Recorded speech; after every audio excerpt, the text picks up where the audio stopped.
देखिए, असदुद्दीन ओवैसी साहब 14 अप्रैल को कल यहाँ पर तशरीफ लाए थे और कल दोपहर में शहर के कुछ अहम लोगों से मुलाकातें हुई। एक शिरखुरमा पार्टी रखी गई थी, ईद मिलन का प्रोग्राम था, उसमें आपकी गुफ्तगू हुई शहर के अहम लोगों से। और शाम में जो है तो चूंकि 14 अप्रैल डॉक्टर बाबा साहब अम्बेडकर जयंती थी, तो उस सिलसिले में जो प्रोग्राम रखा गया था सिल्ली खाने पर, क्रांति चौक पर अरुण भाऊ बोर्डे की तरफ से, तो उसमें शिरकत करने असदुद्दीन ओवैसी साहब गए।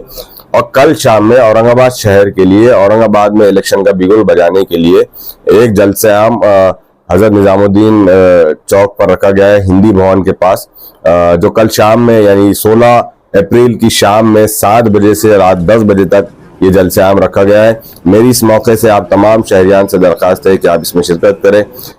इस जलसे की खास बात यह है कि इसमें खवातीन के लिए अलग से अलहदा से एक इंतज़ाम किया गया है बैठने के लिए, तो आप अपने अहले खाना के साथ इस जलसे-आम में शिरकत कर सकते हैं। शारिक साहब, जिस तरीके से असदुद्दीन ओवैसी साहब औरंगाबाद में आए हैं और कल मैंने आपकी काफी सारे उसमें फोटोज वगैरह देखा कि आप असद साहब आए, कब आखिर औरंगाबाद की जनता से कैसे कैसे उनके दौरे हैं और औरंगाबाद की जनता से कब खिताब हुआ? देखिए, असदुद्दीन ओवैसी साहब 14 अप्रैल को कल यहाँ पर तशरीफ लाए थे और कल दोपहर में शहर के कुछ अहम लोगों से मुलाकातें हुई। एक शिरखुरमा पार्टी रखी गई थी, ईद मिलन का प्रोग्राम था, उसमें आपकी गुफ्तगू हुई शहर के अहम लोगों से। और शाम में जो है तो चूंकि 14 अप्रैल डॉक्टर बाबा साहब अम्बेडकर जयंती थी, तो उस सिलसिले में जो प्रोग्राम रखा गया था सिल्ली खाने पर, क्रांति चौक पर अरुण भाऊ बोर्डे की तरफ से, तो उसमें शिरकत करने असदुद्दीन ओवैसी साहब गए।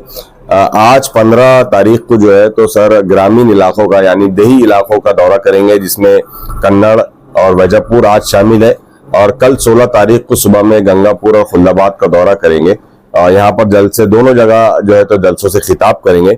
और कल शाम में औरंगाबाद शहर के लिए, औरंगाबाद में इलेक्शन का बिगुल बजाने के लिए एक जलसे-आम हजरत निजामुद्दीन चौक पर रखा गया है, हिंदी भवन के पास, जो कल शाम में यानी 16 अप्रैल की शाम में 7 बजे से रात 10 बजे तक ये जलसे-आम रखा गया है। मेरी इस मौके से आप तमाम शहरियान से दरख्वास्त है कि आप इसमें शिरकत करें।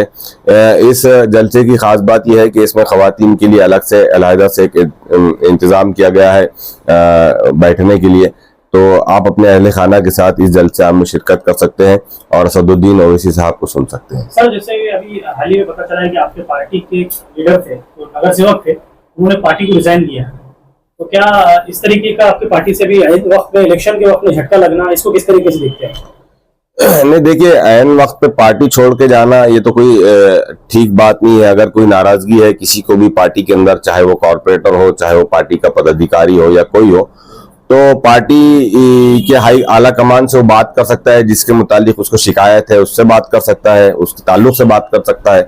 तो मजलिस इत्तेहादुल मुस्लिमीन में यह बड़ा क्लियर और साफ स्टैंड है कि भाई अगर आपको किसी से कोई शिकायत है, कोई प्रॉब्लम है, तो खुले दिल से उससे डिस्कस करें, अपनी आला कमान को बताएं। कल एक नगर सेवक ने, माजी नगर सेवक ने पार्टी छोड़ने का फैसला किया है। हम तो नहीं चाहते हैं कि वो छोड़े, साथ मिलकर काम करें।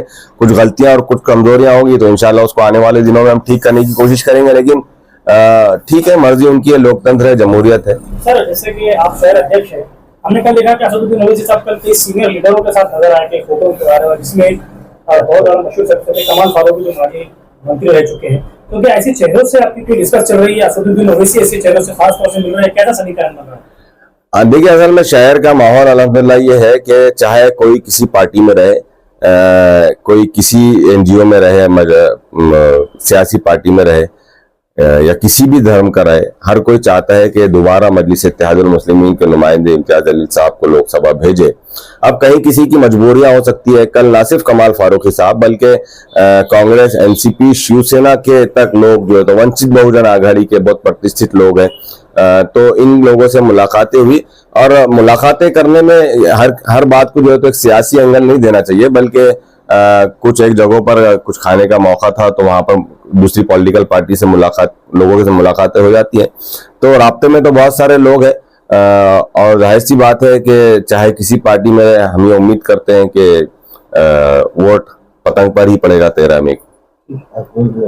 अकबरुद्दीन ओवैसी साहब का कब दौरा है? असल में अकबरुद्दीन ओवैसी साहब का दौरे के सिलसिले में ये फैसला आला कमान करती है, सेंट्रल एडवाइजरी कमेटी करती है, तो इस सिलसिले में फिलहाल मैं कुछ नहीं कह सकता हूँ, लेकिन उम्मीद है कि अकबरुद्दीन ओवैसी साहब भी, अख्तरुल ईमान साहब और वारिस पठान साहब भी जो है तो इम्तियाज जलील साहब के कैंपेनिंग के लिए यहाँ पर आएंगे 13 मई के इलेक्शन के लिए।